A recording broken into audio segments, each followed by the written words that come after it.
Senhores telespectadores, hoje vou falar-lhes de Álvaro Gonçalves Coutinho.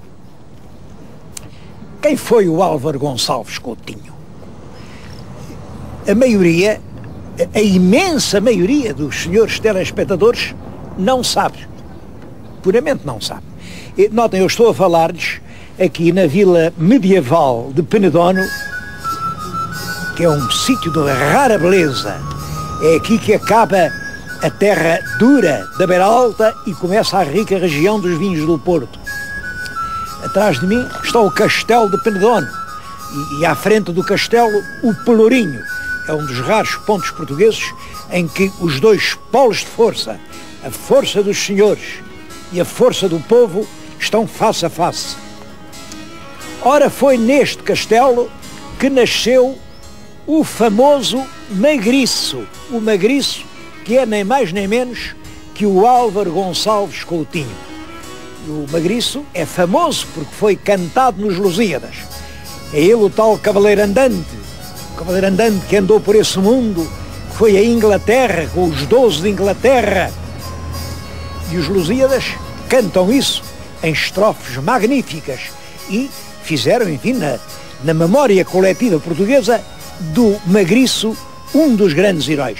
Aqui em Penedono toda a gente o sabe, mas fora de Penedono não sabe. Não sabe porque as pessoas já não leem os Lusíadas.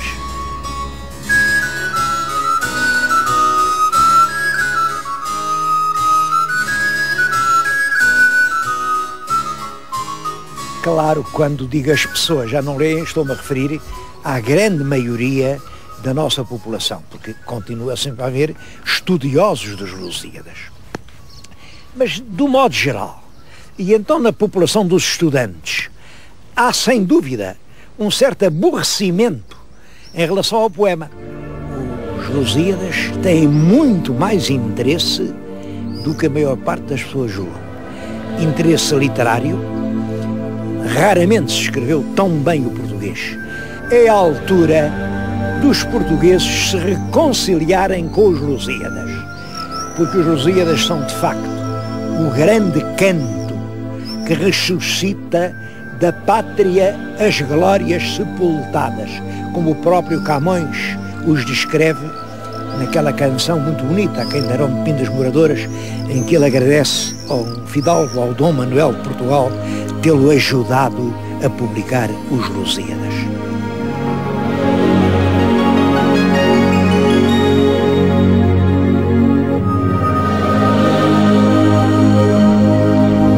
Bom, mas eu estava a falar, era do Magriço, o cavaleiro andante Magriço.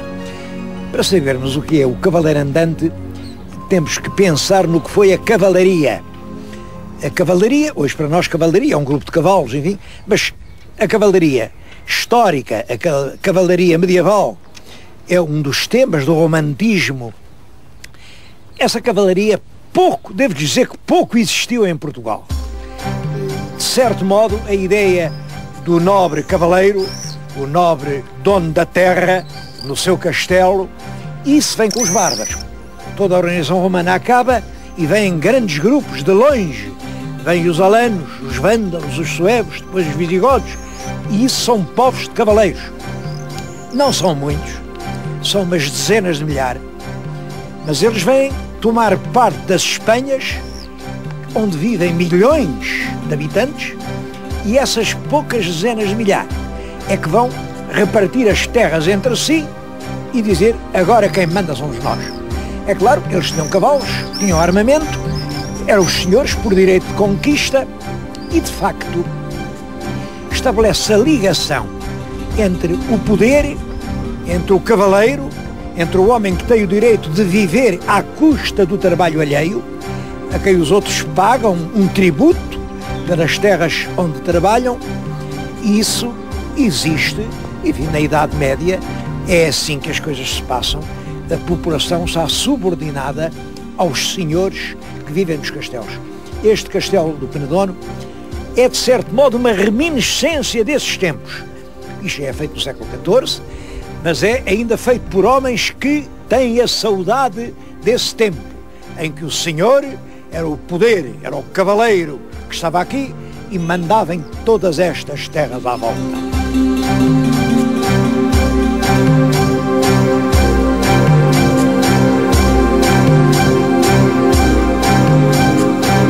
Eu até penso que foi essa a origem da nobreza na Península Ibérica. É uma gente de outra raça, eram loiros, tinham a pele clara, tão clara que se viam as veias e por isso se dizia que tinham o sangue azul, gente que vivia não do trabalho, mas apenas da posse das terras, e gente que tinha como única ocupação digna o exercício das armas. O nobre que fizesse o negócio não era nobre. O nobre que trabalhasse mesmo no seu campo não era nobre. O nobre era apenas um cavaleiro. É claro que como eram poucos e que tinham que dominar sobre muitos, estabeleceram esta regra. É que só eles é que podiam ter armas.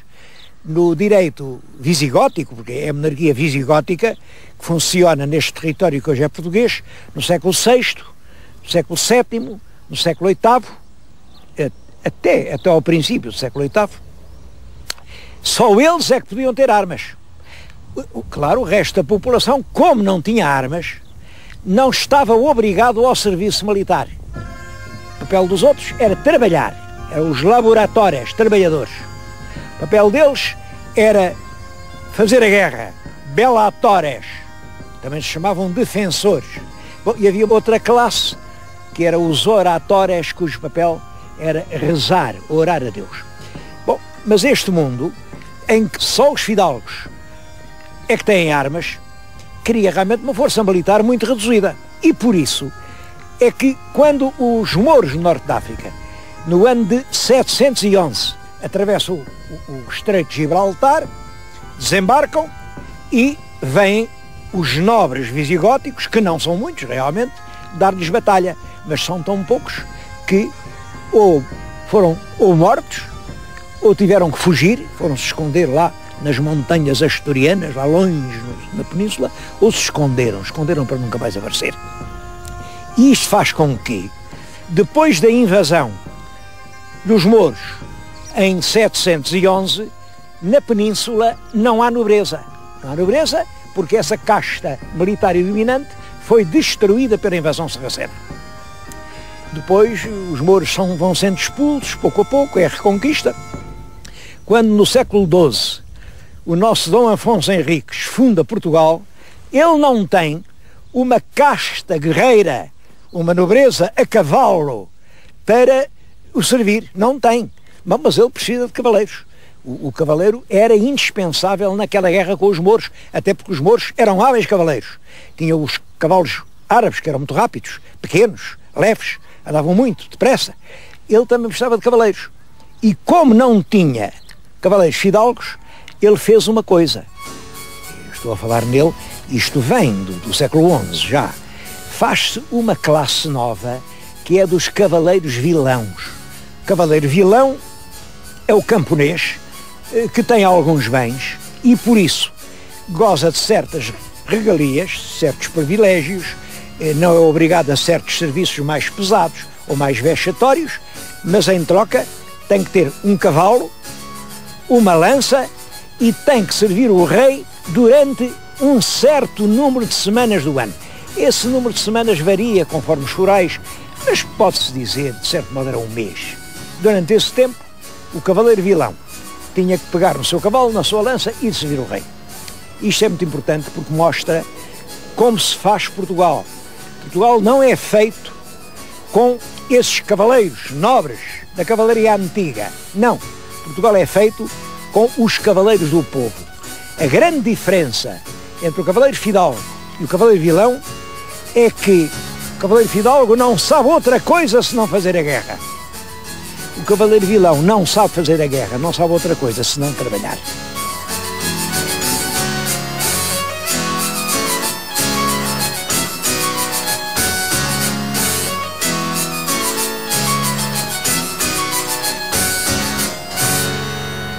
Os primeiros reis de Portugal, isto é, Dom Afonso Henriques, Dom Sancho I, Dom Afonso II, privilegiaram sempre essa camada popular. Dão-lhes os forais, entregam-lhes praticamente o governo das povoações, e Portugal é um país essencialmente baseado nas forças do povo.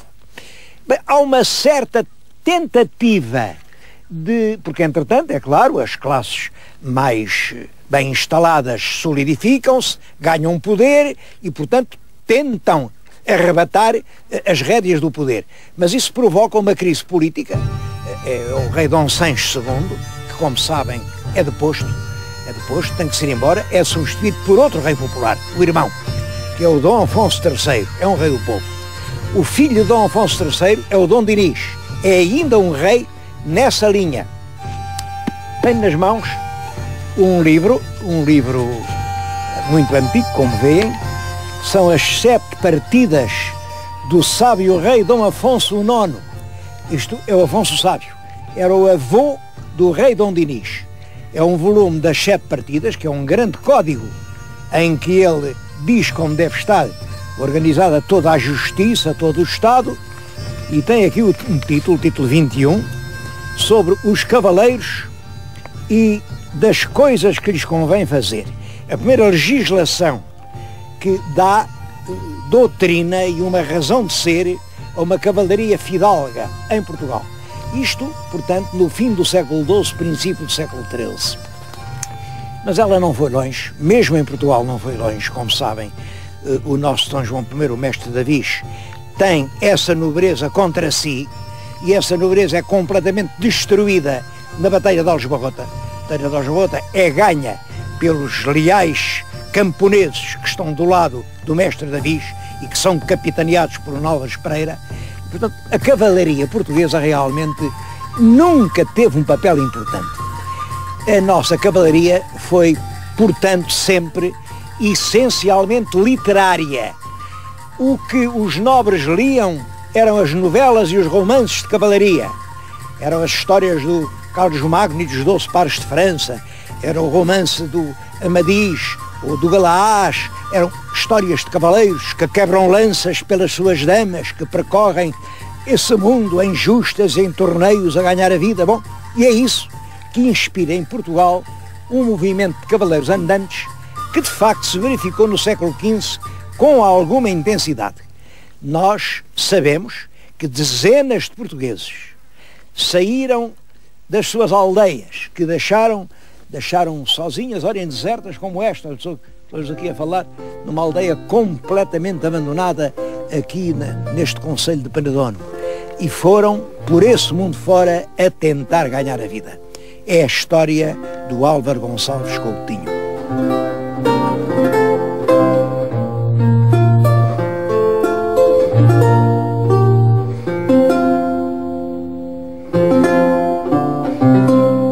Com o Magriço foram 11 companheiros. É por isso que hoje falamos nos 12 de Inglaterra. Foram todos pela mesma razão. Tentar encontrar uma vida que aqui se lhes recusava. Chamamos-lhe aventureiros num sentido. Nessa altura, no português corrente, a palavra sorte dizia-se ventura. E, portanto, quem ia à sorte ia à ventura. E quem ia à aventura era um aventureiro. Penso que os descendentes deles são os que hoje, aqui destas mesmas terras, continuam a deixar as suas aldeias e os lugares onde nasceram. E eles vão para a Inglaterra, vão para a França, vão para a Alemanha, vão para o Luxemburgo, vão para a Venezuela, vão para o Canadá, vão todos a tentar uma aventura que aqui não encontraram. Oxalá todos eles tenham sorte.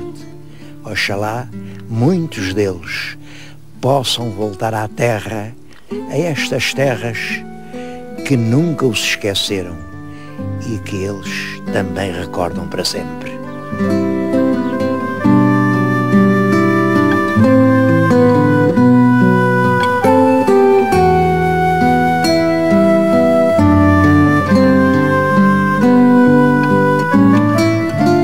Os historiadores portugueses têm investigado e procurado saber quais eram os nomes dos companheiros do Magriço, dos homens que, juntamente com ele, em Inglaterra, desagravaram a honra das damas inglesas.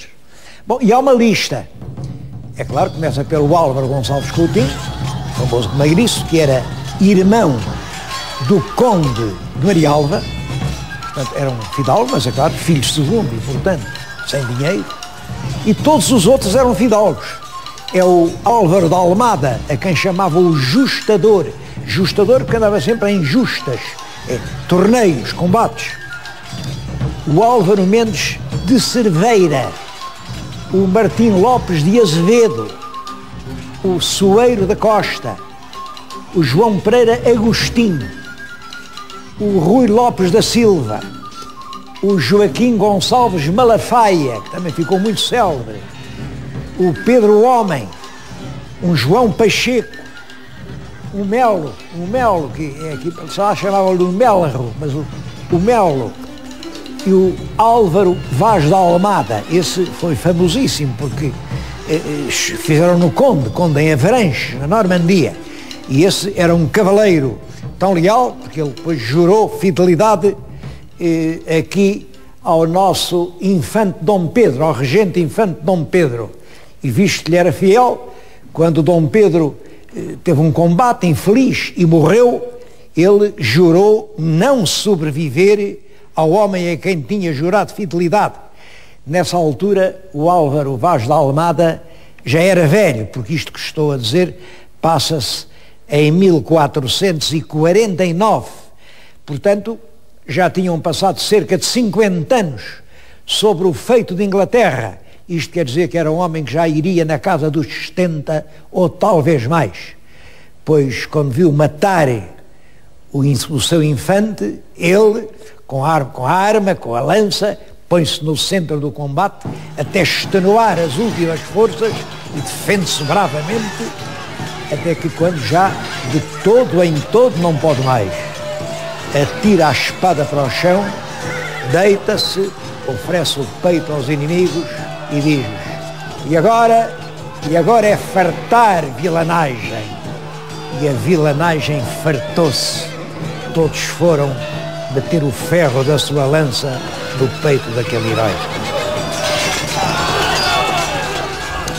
Nunca ninguém escreveu a história do Magriço e é pena. Bom, também o que eu sei é isto. Ele sai de Portugal no fim do século XIV, talvez 1390, quando os companheiros todos que vão para a Inglaterra resolvem ir de navio, vão tomar um navio ao Porto, ele diz: não, eu vou a pé, e vai a pé, vai por essas Espanhas, na Ponte do Orbigo, que era um sítio famoso para os cavaleiros. Ele esteve semanas a combater, e quem não lhe pagasse um resgate não passava a ponte. Foi a Inglaterra, foi ele quem venceu o grande combate, salvando a honra das damas inglesas. Bom, a honra queria dizer isto. Houve lá um inglês que diz que as inglesas eram muito feias. Eu não sei se eram feias, se eram bonitas. Mas o Magriço, que era um perfeito cavalheiro, disse: feias? Quem é que lhe chama feias? Quem lhe chama feias tem que se bater com a minha lança. E foi lá, esse é que é o episódio dos 12 de Inglaterra. Depois ficou por lá. Sei que esteve na Borgonha ao serviço do Duque da Borgonha e prestou-lhe grandes serviços, há documentos, grandes serviços à Duquesa. Até há quem diga, até quem, não se pode provar, mas parece que foi ele quem matou o Duque de Orleans. O Duque de Orleans era um grande fidalgo da família do rei de França. Andava a dizer que tinha tido lá umas coisas com a Duquesa da Borgonha. Claro, o Duque andava muito chateado com isso, como é natural. Bom, pois alguém matou o Duque de Orleans e pouco depois o nosso Magriço recebe grandes recompensas. A partir de 1419 acabam completamente as referências ao Álvaro Gonçalves Coutinho.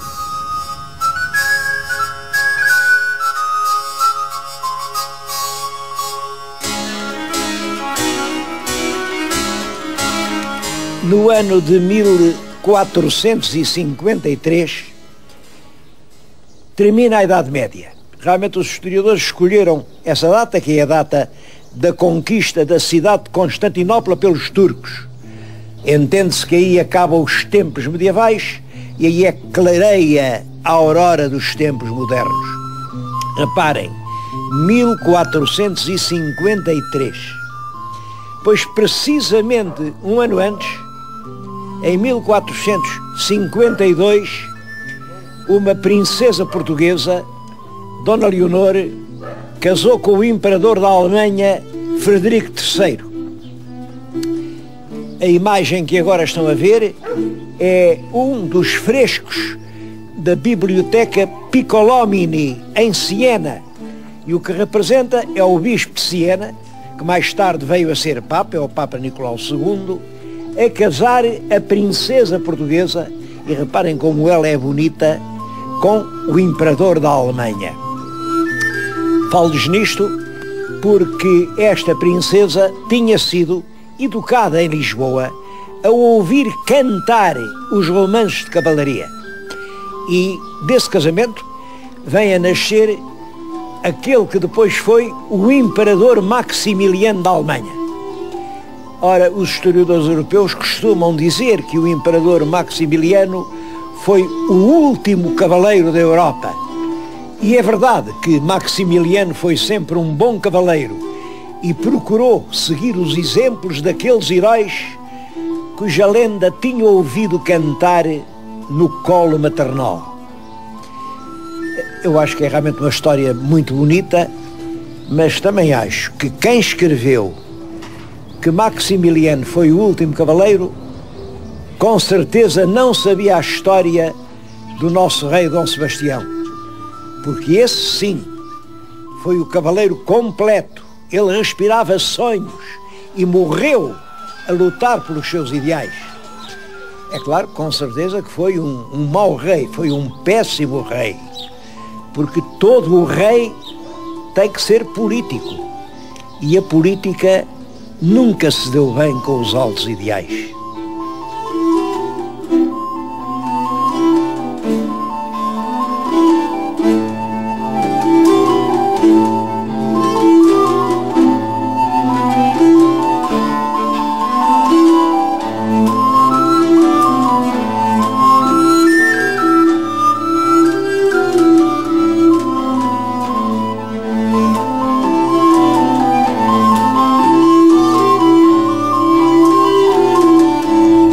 Os cavaleiros andantes tinham acabado definitivamente na Europa quando, em 1604, e o segundo volume em 1614, foi publicado em Espanha um livro que ainda hoje é famoso em todo o mundo, o Dom Quixote de la Mancha, do escritor espanhol Miguel de Cervantes.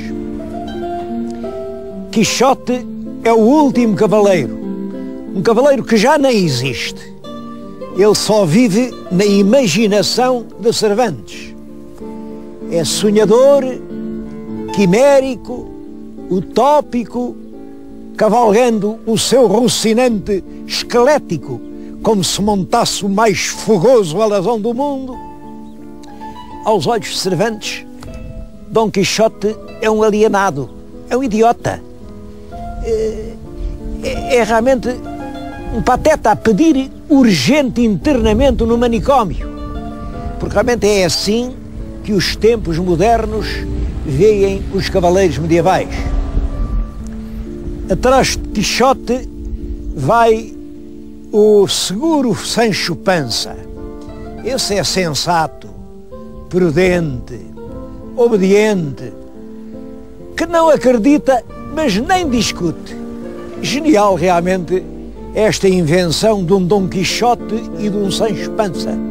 Dom Quixote é o tempo antigo, o tempo dos ideais, das causas nobres, das Dulcineias. E o outro é o tempo novo, o tempo burguês, um tempo funcionário, bem mandado, que apesar de tudo está com tudo e que vai sempre engordando. Os senhores telespectadores talvez estejam à espera que eu, dentre os dois, lhes diga qual é o da minha maior simpatia. Bem, mas é que não é nenhum. Quixote é o herói do tempo e da cultura medieval, que são tempos definitivamente ultrapassados. Sancho Panza é o herói dos tempos modernos e burgueses, que também me parece que estão a ficar definitivamente para trás. Para tempos novos, temos que inventar heróis novos. E cada um que pense por si, porque afinal os heróis não são mais do que os filhos que criamos com a nossa imaginação.